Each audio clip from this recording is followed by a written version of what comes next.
both the United States and the European Union, along with more general export restrictions. The sanctions targeted Russia's financial industry, central bank, and coal and oil exporters. Meanwhile, a propensity for self-sanctioning has prompted a number of foreign businesses to voluntarily leave the Russian market. And right now, Russia is making every effort to thwart these sanctions by forging new partnerships with other nations. Thanks to cooperative efforts between Russia and Iran, there will soon be a new transcontinental trade route connecting the east coast of Europe with the Indian Ocean. It is a 1,860-mile corridor that is inaccessible to any form of international intervention. Both countries are making significant investments to increase the effectiveness of shipping products via the network of canals and rail connections that surround the Caspian Sea. And according to Bloomberg's study of ship tracking data, the route is already being used by hundreds of Russian and Iranian boats, including those that have been sanctioned. It demonstrates how the competition between major countries is rapidly altering trade networks in a global economy that is set to fragment into opposing blocs. Sanctions have significantly increased pressure on Iran and Russia. They are therefore looking east while angling themselves toward one another. The goal is to protect future trade relationships against Western influence while bolstering those that already exist with Asia's sizable and rising economies. New lines will cut thousands of miles through Iran. This is all about building supply networks that can resist the full impact of sanctions, says Maria Shagina, a specialist in sanctions and Russian foreign policy at the International Institute for Strategic Studies in London. If the proposed trade corridor were to be created, Russia and Iran might cut thousands of kilometers off their current trade routes. On the southeast coast of Ukraine, the Crimean Peninsula forms a corner of the nation and is bordered to the north by the Sea of Azov. This includes the Don River's mouth and the port of Mariupol, which is under Russian control. The Sea of Azov had become an inland sea for Russia, bragged Russian President Vladimir Putin earlier this month, as a result of Russian successes in the conflict in Ukraine.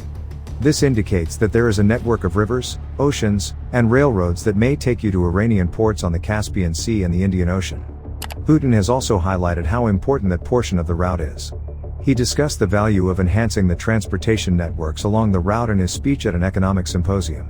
According to him, it would provide Russian businesses access to new markets in Iran, India, the Middle East, and Africa. Additionally, it will be simpler to import materials from such countries. Shagina claims that Russia and Iran have invested as much as $25 billion in the internal trade channel. And this would help move goods that the West is trying to block. She clarified that the two countries are essentially playing cat and mouse with one another. And they'll employ every trick in the book to bring in weapons and illicit drugs. Now, the US and its allies are worried because they think the Kremlin is bolstering its conflict in Ukraine with Iranian drones and other military hardware. The United States is concentrating more generally on that route and the relationship between Iran and Russia, according to James O'Brien, the Biden administration's top sanctions officer. And he added that anyone attempting to assist Russia in flouting the sanctions worries the US. Robert Malley, the ambassador of the Biden administration to Iran, has made it a priority to carefully examine any new trade routes. And it aims to stop the transfer of weapons between the two countries. That, according to him, was a thoughtless and damaging decision. And it's important to expose it and show that they have nowhere to run. Now, the new transit route offers significant economic advantages above and beyond any potential weaponry trade between the nations. The Don and Volga rivers have traditionally been used by ships to transport agricultural products and energy. Additionally, Iran currently imports 3% of all Russian grain, although this percentage is anticipated to rise. Products like turbines, polymers, medical supplies, and automobile components are just a few that will profit from the new accords between the two nations. Russia also supplies nuclear fuel and components to Iran's Bushehr plant. You see, the unanticipated reduction in commerce with Europe must be made up for by Russia. Before the war, the EU was its main commercial partner, and it has been creative in finding methods to get through the sanctions put in place by the EU and the US. Iran is constructing substitute trade channels to assist Russia in moving east when the European transport networks fail. Land routes are more difficult to detect than marine ones, according to a Kremlin official. It's virtually impossible to keep up with them all. With so many obstacles to overcome, Russia and Iran are investing heavily. Russian legislation permitting Iranian ships free access to the Volga and Don rivers are presently being finalized. There are currently at least a dozen Iranian ships traveling the waters between the ports on the Volga River and the Caspian coast, some of which are operated by the Islamic Republic of Iran Shipping Lines Group, which is sanctioned by the US. As efforts to restore the 2015 agreement with Western powers have stagnated, the urgency of the change for Iran has intensified. Additionally, as part of the agreement, sanctions were lifted in return for restrictions on the nation's nuclear program. Iranian authorities have emphasized their nation's support for what they refer to as the Eastern Axis. Additionally, they have given up on attempts to re-establish economic ties with Europe in favor of pursuing a number of energy and business agreements with Russia, China, and Central Asian nations. The long-running effort to unite all of the Eurasian territories has received little attention from the Western administrations. Iran will also join the Shanghai Cooperation Organization, which focuses on economic security and presently consists of China and Russia, as its 12th member. As both countries prepare to join the Eurasian Economic Union, trade between China and Iran will soon become simpler. The BRICS group is another organization that links national and international economies. Brazil, Russia, India, China, and now South Africa are part of the group that formed it. Some scholars notice parallels to a geopolitical theory that has been around for more than a century and is regarded as its cornerstone. Additionally, it was primarily focused on a maritime superpowers confrontation with the Eurasia's continental powers. India is a crucial node in the networks that both Iran and Russia are constructing.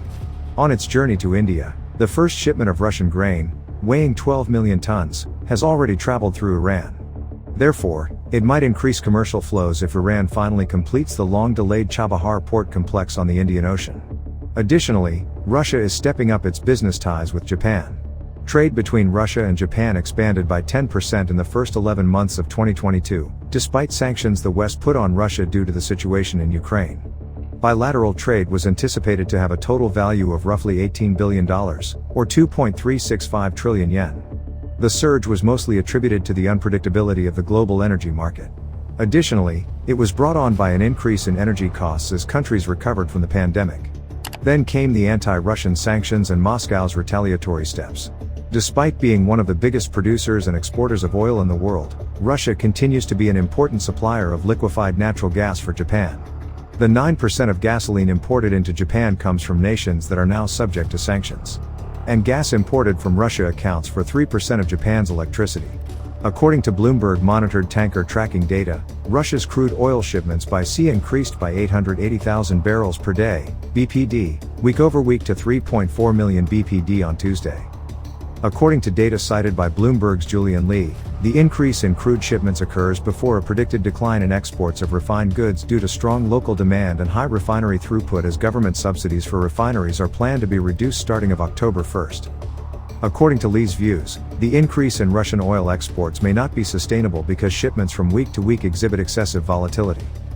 Only 40,000 BPD more crude was sent on average for the previous 4 weeks, up to the week ending September 21st. Data from vessels being monitored have also revealed that, recently, Russia has largely adhered to its promise to reduce crude oil shipments by 500,000 BPD in August.